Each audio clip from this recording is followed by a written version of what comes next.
Hey guys, what is up? It is the Fast Break Report here, bringing you guys another vlog real quick before the video starts. The shirt came in. If you're in the Discord, you saw that I bought this. I'll leave a link to this down below in the video description if anybody would like to purchase one. This is a medium. It's actually pretty comfortable too. It's not like, sometimes you buy like shirts online that are like custom made shirts and they're really uncomfortable. This one's actually pretty comfortable. Like, I'd wear it to sleep in, if that makes any sense. Like, that's how comfortable it is. But I want to talk about the whole Caitlin Clark situation because I just watched the Flight Mike's video on it, and you know, honestly, like, ever since Caitlin Clark like was in college basketball, there's been a lot of people just talking bad about her, and it's mostly like retired NBA players and I don't know, irrelevant athletic news columnists such as Jamel Hill, and you know, what Caitlin Clark is going to do for the WNBA and what she has done for the WNBA already, only 3 games in, is pretty insane, to say the least. Granted, the Indiana Fever haven't won a game. They're 0-3. But Caitlin Clark is probably the biggest rookie to ever enter the WNBA. The pressure is insane, you know what I'm saying? Because this is the girl that is being touted as the, you know, like Michael Jordan of the WNBA, or the Steph Curry of the WNBA. And what I mean by that is more so Michael Jordan or Julius Erving, I guess you could say. And what I mean by that is she's like a player that is coming into the league that is finally making it so people want to watch it.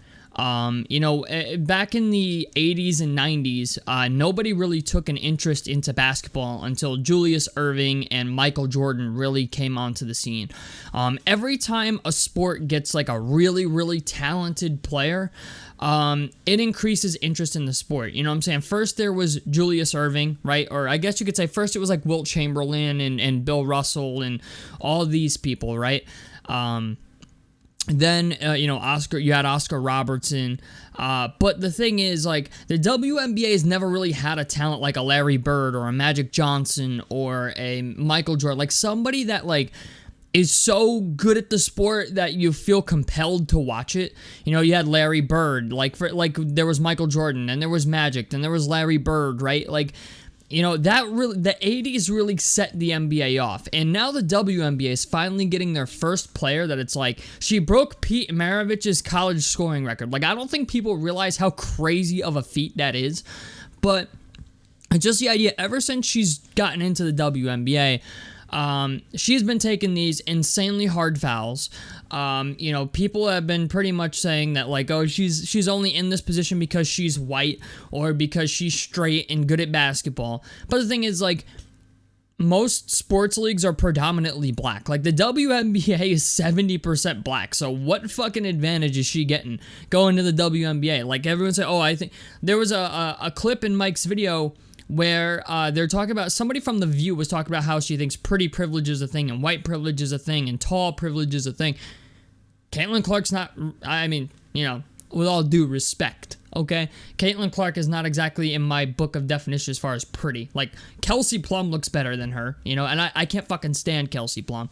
But it's just the idea, people are watching the sport because Caitlin Clark is fucking good at basketball. That's the reason people are watching it, you know. You actually have men coming out and watching the sport now and respecting it because they finally have, like, something worth watching. You know, you got Sabrina Ionescu, if I'm saying that correctly, who played in the NBA three-point contest against Steph Curry, right? Now you have Caitlin Clark, who plays for the Indiana Fever. Sabrina plays for the New York Liberty. So not only do you got 2 really good shooters in your league now, but they're playing for 2 essentially historically rivaled teams, right? Like, Indiana and New York just happened in the NBA playoffs, and that's a rivalry. It still exists to this day, right? As a New Yorker, I can confirm, okay? But it's just the idea, now you have that star rivalry in the WNBA. You know, like, forget it, dude. If you get an NBA Finals with Caitlin Clark and Sabrina Ionescu in it, or a WNBA Finals with Sabrina Ionescu in it and fucking Caitlin Clark, it's gonna shatter fucking viewership records. Okay, because you're gonna see two of the greatest shooters in WNBA history play against each other. That's what people want to see. Like, I don't think these WNBA players fully fucking understand that. Like, everybody say, oh well, there's white players in the WNBA who are good, and nobody supports them. Well, they're not as talented as Caitlin Clark is. You know what I'm saying? Like, so as soon as Caitlin Clark came into the WNBA, right, suddenly WNBA is getting chartered flights. You know what I'm saying? And yeah, even though it was a thing the year prior for the WNBA finals, right? Because they're finally making more money, but you know, now it's a full-time thing. And you can attribute to that whatever you want. You can say that was pre-Caitlin Clark or it's because of Caitlin Clark, but it's just the idea. Caitlin Clark is great for the fucking sport, and they're like, some of these players are going to the extent of just fouling her so fucking hard that they're trying to end her career. That would be the worst thing for the WNBA. Like, you thought you weren't getting paid before? Let Caitlin Clark have a career-ending injury, okay? I guarantee them charter flights stop. You know, it's just, I don't really understand this at all. You know, like I always, Charles Barkley's kind of right. I always thought men were petty, but the women are 10 times more fucking petty than men. And when I was watching this whole thing, right, the way this whole thing just has happened has been pretty insane, because you would generally think for a league full of players who are like, oh, well, we only make $70,000 a year, you know, we only average salaries like $100,000 a year. Like, most people would kill for $100,000 a year. You know what I'm saying? Like, most people in my area specifically don't even make $50,000 a year. So, you know, the idea that they're getting paid $76,000 a year plus, you know what I'm saying, I mean, it's not, you know, it's not LeBron James money, it's not Steph Curry money, but it's still better than most of the average people are making. You know, it's, I don't know if I would call it a living wage, but you know, it's because I know a lot of people seem to think $20 an hour is living wage. It's fucking not. Okay, I make $26 an hour. I can attest to that. But it's just the idea, like, the idea that everybody hates this girl and she's going to do, like, it just, I don't know why, but it's one of those things where there's a lot of animosity towards one player, but that one player is going to make your league bigger than it's ever been. You know what I'm saying? So, like, as soon as Caitlin Clark got a shoe deal with Nike, okay, all of a sudden, was it Asia Wilson got a deal with Gatorade or whatever for literally just bitching and complaining. You know, Jamel Hill managed to get her a fucking Gatorade deal by bitching about it on Twitter. And speaking of Jamel Hill, okay, I just want to say this. Never take anything that girl says seriously. And the reason I say that is because she fucking lives on Twitter. And Jamel Hill realized back in 2019, 2020, with all the George Floyd riots and stuff and the Black Lives Matter riots and all this other shit, right? She realized on Twitter that you can play on people's emotions and it will make you money. That is the only fucking reason she constantly brings up sexuality, race, and all this other shit. Okay, she's got a long fucking track record of playing on people's emotions with race for her to make money. You know, like Jamel Hill, if she didn't talk about race on fucking Twitter all the fucking time, nobody would care about anything she says.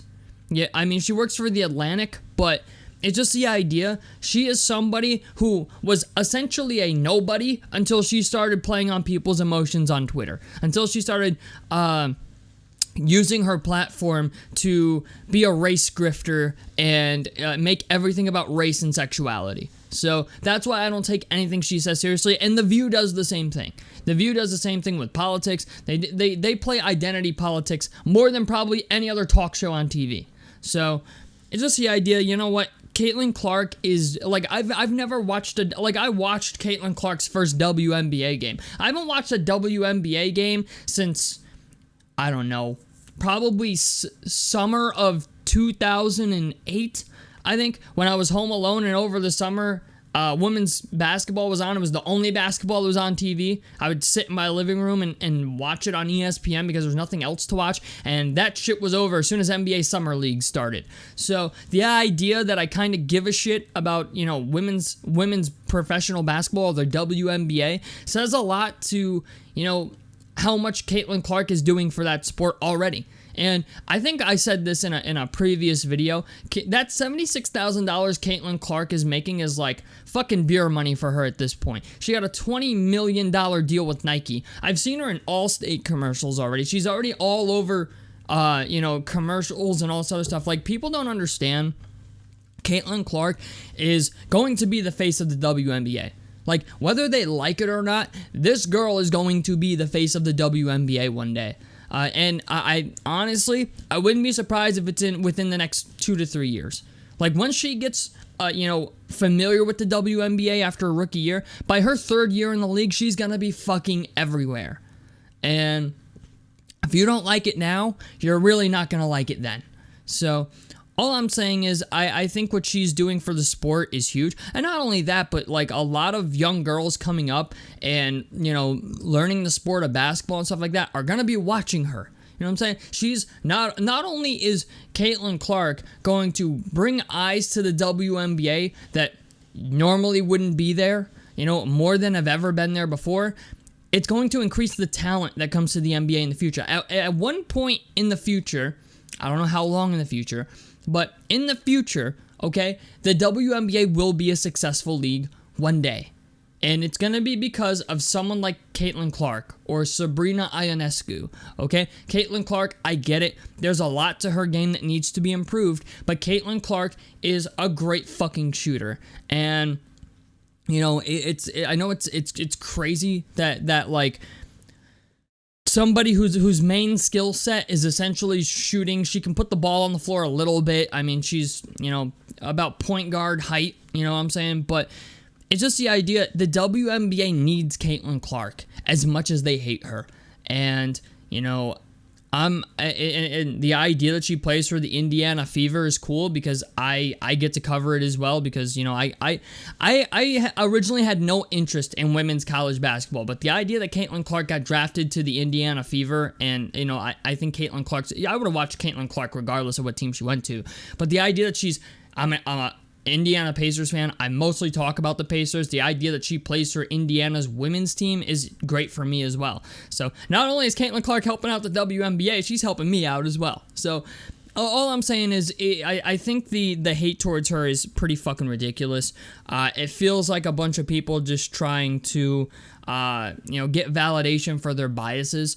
But I'm just thinking, like, you don't like her now? Like, wait till she's the face of the WNBA and you're really gonna fucking hate her. You know what I'm saying? So, I don't know, but, it's nice to see that she's not, she's in the WNBA now, but it's nice to see her, like, doing a lot of commercials and getting shoe deals and all these other stuff, like, she's marketable. She hasn't done anything to piss anybody off other than be good at basketball. I mean, Angel Reese had to learn the fucking hard way. And on top of it, like, that's a thing as well. Like the Angel Reese Caitlin Clark thing is always going to be a thing now because of what Angel Reese decided to do in college at LSU. The whole you can't see me bullshit, and then Caitlin Clark kicked her ass in the NCAA tournament. So, like, this is, like, I don't know if this is going to continue to be a rivalry, but that's always going to be an iconic moment in women's college basketball history that Angel Reese, talked shit and essentially got her ass handed to her by the woman everybody hates. So I don't know, man. It just, to me, it seems really weird. It seems really weird that women are hating on Caitlin Clark when you consider the idea that Caitlin Clark is going to be the reason that some of these women make over $1 million a year one day.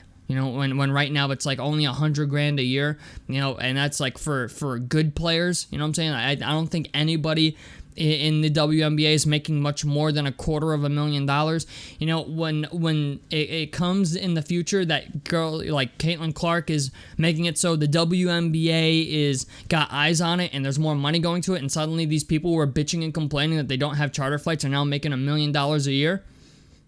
It's gonna be kind of hard to hate her. So, I don't know, man. We'll have to wait and see what happens, but I think Caitlin Clark is going to do amazing things for the WNBA and for WNBA players and for women's basketball as a whole.